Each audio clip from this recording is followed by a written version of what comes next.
hidup. Dengan demikian berarti tidak ada pesangon. Berarti RUU Cipta Kerja menghapus pesangon. Itu jelas di situ dikatakan. Bahkan penghargaan masa kerja dalam undang-undang sebelumnya nomor 13 diturunkan nilainya, dan penggantian hak buruh dihapus. Dibalikan kesepakatan pasti pengusaha menolak. Jelas pesangon hilang. Yang ketiga adalah penggunaan outsourcing yang masif.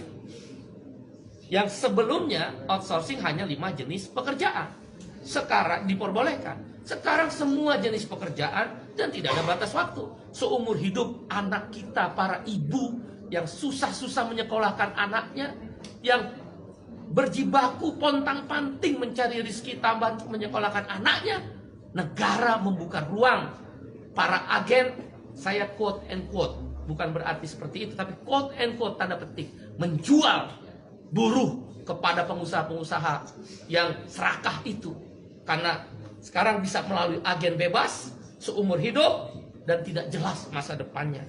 Yang keempat adalah alasannya karyawan kontrak sekarang bebas. Dulu karyawan kontrak harus ada persyaratan. Boleh menggunakan karyawan kontrak kalau paling lama 3 tahun pekerjaan itu. Jenis pekerjaan tertentu untuk pre-pro, bukan mass product, bukan produksi massal dan sebagainya. Sekarang syarat itu dihapus, dibolehkan menggunakan karyawan kontrak semua jenis pekerjaan dengan batas waktu tidak tertentu. Wahai ibu-ibu dan bapak-bapak, anak-anak kita terancam dengan masa depannya yang dikontrak seumur hidup tanpa kejelasan nasibnya dan di outsourcing seumur hidup melalui para agen-agen pekerja yang menampung pekerja itu. Berbahaya buat negara ini, terlalu liberal, tidak ada perlindungan negara kepada rakyatnya. Yang kelima adalah social security, jaminan sosial dihapus, khususnya jaminan kesehatan dan jaminan pensiun. Dengan berlakunya upah per jam atau istilah dalam undang RU tersebut persatuan waktu, maka tidak ada lagi kewajiban untuk membayar jaminan kesehatan dan jaminan pensiun. Bagaimana menghitung pensiunnya dengan upah per jam? Ditambah dengan adanya outsourcing dan karyawan kontrak yang bebas, siapa yang bayar jaminan pensiun para buruh dan pekerja itu? Dunia pekerjaan Indonesia terancam, pekerja-pekerja lokal terancam.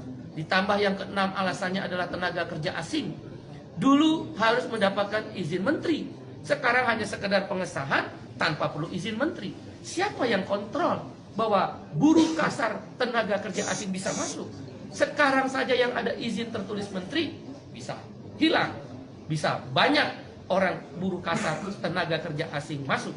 Sudahlah outsourcing, sudahlah kontrak bebas, sudahlah upah murah, sudahlah masa depan tidak ada, buruh-buruh asing bisa bekerja di startup dan lembaga pendidikan sekarang bebas untuk memakai jasa tenaga kerja asing.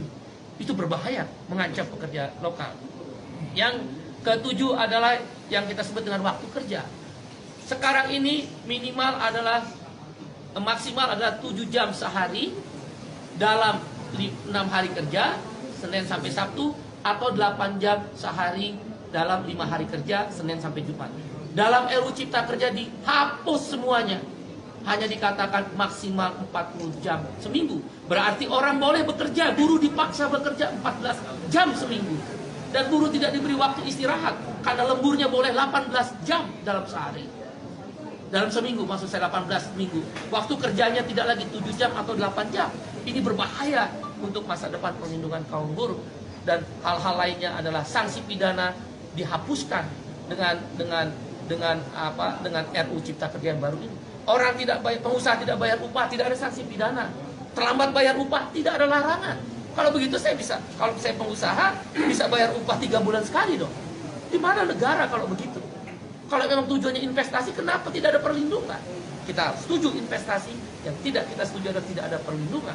Dan kemudian hal lainnya yang ke-9 adalah bahwa PHK jadi mudah sekarang. Nggak perlu lagi ada negosiasi dan perundingan dengan serikat buruh. Langsung ke PHI, dan PHI bisa langsung memutuskan Pengadilan Hubungan Industrial. Jadi karena itu kami berpendapat 9 alasan KSPI menolak RUU Cipta Kerja yang sudah resmi diserahkan DPR akan dilakukan perlawanan. Bagaimana kalau kemudian DPR tetap mengesahkan RUU tersebut? Ada 3 langkah yang kami lakukan. 1, aksi besar-besaran selama pembahasan di DPR, maupun kalaulah dipaksa untuk disahkan yang merugikan buruh tadi. Aksi nasional, aksi daerah, bahkan tidak menutup kemungkinan aksi yang melibatkan komponen yang lebih luas. Kawan-kawan mahasiswa, mereka terancam. Begitu masuk pasar kerja, tidak punya masa depan. Para ibu-ibu, bapak-bapak terancam karena mengeluarkan biaya tinggi untuk menyekolahkan anaknya, tidak punya kepastian masa depan untuk anak-anaknya. Para pemuda-pemuda dan pemudi terancam, nggak mungkin mau menikah karena outsourcing dan karyawan kontrak. Indonesia terancam darurat terhadap kesejahteraan Indonesia. Dan karena itu aksi besar-besaran melibatkan semua masyarakat yang lebih luas dan masif akan dilakukan di DPR, di pemerintah, di daerah, bahkan boleh jadi secara nasional akan dilibatkan aksi yang lebih besar-besaran. Menghentikan produksi kalau memang